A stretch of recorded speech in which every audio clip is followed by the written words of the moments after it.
Olá, bem-vindos novamente. Essa é a nossa segunda videoaula, dando continuidade à playlist da primeira videoaula, essa correspondente ao primeiro ano médio, mas ela pode ser assistida aí por todas as pessoas que desejam aprender um pouco mais de história, que vão prestar o Enem no final do ano, ou então qualquer outro concurso que peça aí conteúdos de história.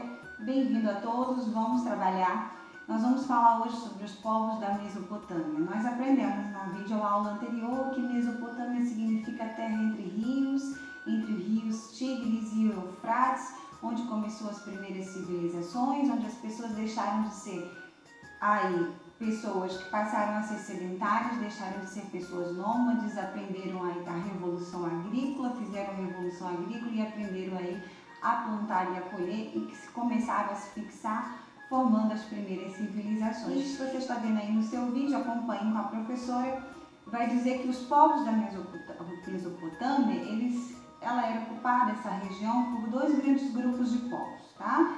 Tinham a origem de raça comum, mas diferentes na linguística. Então, em termos de raça, eles não eram muito diferentes, mas em termos de língua, sim. E é importante saber isso, porque isso dá origem às várias línguas aí que se fala hoje. Então, embora se tenha uma matéria específica sobre linguística, se tem uma faculdade específica para isso, é bom a gente não ser leigo, a gente pontuar um pouquinho, embora esse não seja o nosso foco, tá? Então, a gente tinha os aias, que eles tinham a língua matriz, que é o grego e o latim, e a gente tinha os semitas, que tinham a língua nativa, a língua original, o hebraico e o árabe. Duas correntes, dois braços linguísticos totalmente. Até aí tudo bem? Os sumérios, vamos falar sobre o povo sumério. 3.500 anos antes de Cristo, eles se fixaram desapossando os primeiros habitantes dessa região da Mesopotâmia, que eram os elamitas. Bom, os sumérios, eles tinham cidades-estados. Lembra que eu havia dito em aulas anteriores sobre cidades-estados? Cidades-estados, onde aquela cidade ela tem o seu chefe e o seu chefe resolve a parte religiosa, a parte econômica, a parte social. O que ele resolver está resolvido, e isso aí é bem típico dos povos mais para frente que vamos estudar, dos povos germânicos. Não tinha um senado como os romanos, não tinha que perguntar a um e a outro, passar por um congresso, não. O rei, o chefe daquela tribo, daquele povo, ele era o soberano. Ele resolvia quem vivia, quem morria, e as leis eram deles, tá? Chamado patesi. E o seu templo religioso tinha o nome de zigurates, tá bom? E nós falamos também em aulas anteriores que mais para frente a famosa Torre de Babel nada mais era, aquela bíblica, nada mais era do que um zigurate. O que nós temos aí de legado dos sumérios, tá? A professora pontuou, tirei os pontos mais altos para que vocês possam aí entender, porque a gente poderia fazer uma audioaula, uma videoaula somente sobre os sumérios. Tem muita coisa para falar deles, mas como a gente precisa resumir, coloquei o mais importante.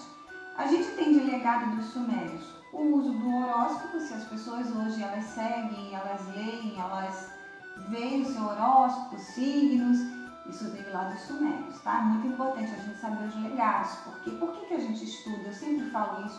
Por que a gente tem que estudar um povo antigo? Se esse povo antigo, mesmo que ele não exista mais, ele não deixou nenhum legado pra gente, é inútil realmente estudar sobre ele. Mas todos os povos que nós estudamos e que elencamos aí na disciplina de história, eles sempre deixam algum legado pra gente, é importante atentar a isso.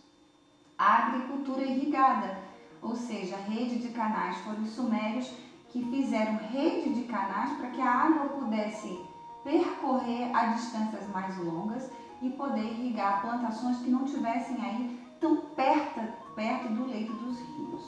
Outro legado foi que eles inventaram os tijolos, o barro cozido no sol, tá? Então os sumérios estavam numa região em que tinha muito barro e somente isso. E eles começaram a formar barros e cozer no sol, secar no sol, e aí eles inventaram os tijolos. Por isso eles conseguiram fazer os zigurates, e isso é um grande legado, embora com outras técnicas a gente usa tijolos até hoje. E a escrita cuneiforme, é muito importante falar da escrita cuneiforme. Ela é feita com aquele mesmo barro que eles faziam os tijolos. Faziam plaquinhas fininhas, molhadinhas, placas úmidas de argila, de barro. E aí, nessa plaquinha cuneiforme, nessa moldura, eles começaram as primeiras escritas, né? A primeira escrita que se tem conhecimento é a chamada escrita cuneiforme. E nesse período vai acabar a vida nômade, né? Então, nesse período dos sumérios, é aquele período de transição onde as pessoas deixam de ser nômades para serem sedentárias.